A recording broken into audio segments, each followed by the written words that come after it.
फिका पड़िब दशहरा। आसंता काली राज्य में भीषण वर्षा वर्षारे भांगिब पूजा पेंडाल। भीषण वर्षा और पवन नहीं सारा राज्य पाई वार्निंग जारी करिछि आंचलिक पाणीपाग विभाग। पश्चिम केंद्रीय बंगोपसागर में स्पष्ट चिन्हित लघुचाप क्षेत्रटी उत्तर उत्तर पश्चिम दिग को गति करी आगामी 12 घंटार अवपात परिणत हेब। परवर्ती समय आहरी घनीभूत होई गभीर अवपातर रूप नेबार संभावना रही एवं 3 तारिख बेलू दक्षिण ओडिशा और उत्तर आंध्र प्रदेश उपकूल अतिक्रम करने संभावना रही आकलन करिछि पाणीपाग विभाग। संभाव्य गभीर अवपात प्रभाव में आसंता काली 2 अक्टोबर एवं 3 तारिख सकाळ जाए राज्य में बड़ वर्षा एवं पवनर प्रभावर संभावना रही। आसंता काली उपकूल ओडिशा एवं आभ्यंतरीण ओडिशा रे प्रबलरू अति प्रबल वर्षा हेब।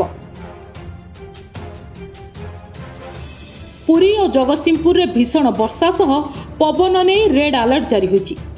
सेहिपरि खोर्धा, कटक, जाजपुर, भद्रक, बालेश्वर, मयूरभंज, ढेंकानाल, नयागढ़, गंजाम, गजपति, कंधमाल, कलाहांडी, बलांगीर जिला को अति प्रबल वर्षा सह बिजुली घड़घड़ी और पवन नहीं ऑरेंज अलर्ट जारी होइछि।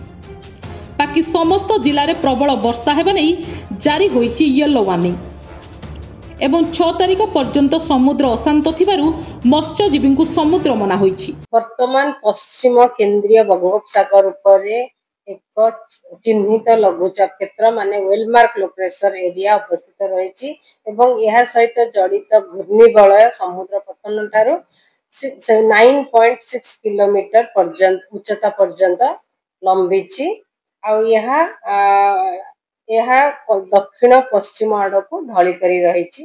यह आगामी 12 घंटा मध्य उत्तर उत्तर पश्चिम दिग को गति करी सही अंचल उपरे एक अवपात यानी डिप्रेशन रे परिणत हेबार संभावना रही। यह उत्तर उत्तर पश्चिम दिग को गति करिबा सहित आहुरी अधिक घनीभूत होई गभीर अवपात किंबा डीप डिप्रेशन रे परिणत हेबार संभावना रही। कटक रे दशहरा माहौल चली बेले प्रबल वर्षा पूजा को पूरा फिका कर देछि। प्रबल वर्षा जोगु कॉलेज छकरे थिबा लाइट गेट भुसुड़ी पड़िछि। हेले वर्षा जोगु केही नथिबारु काहार किछि क्षति होई नथिबा सूचना मिलिछि। सेपटे कटक राजा बगीचारे पूजा मंडपर ताजा भांगी पड़िछि जेउथिरे 3 जण आहत होइथिबा सूचना रहिछि। सर्वोदयपुर पूजा कमिटी पक्षरु पूजा चलीथिबा बेले एभली अघटन घटिछि। आहत 3 जण व्यक्ति को तुरंत उद्धार करा जाई मेडिकल में भर्ती करा जायछि।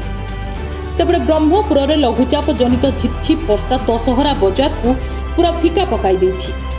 उभय मंडप और व्यवसायी क्षेत्र में यह प्रभाव पकाई।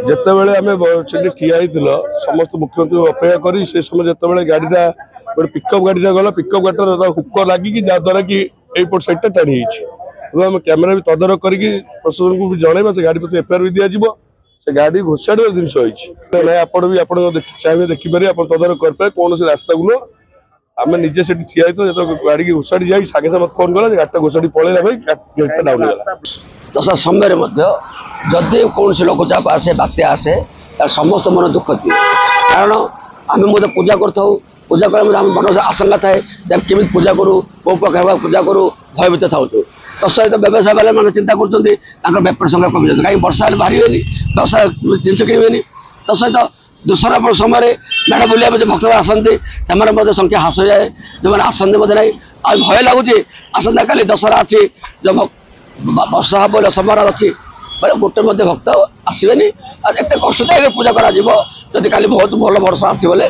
बहुत कष्ट हो। अवपात प्रभाव रे पूजा तोरण गुड़िक प्रभावित होबार आशंका रही। सेपटे हीराकुद डैम रे 3टी गेट को बंद करा जायछि। वर्तमान मोट 7टी गेट दे जल निष्कासन जारी रही।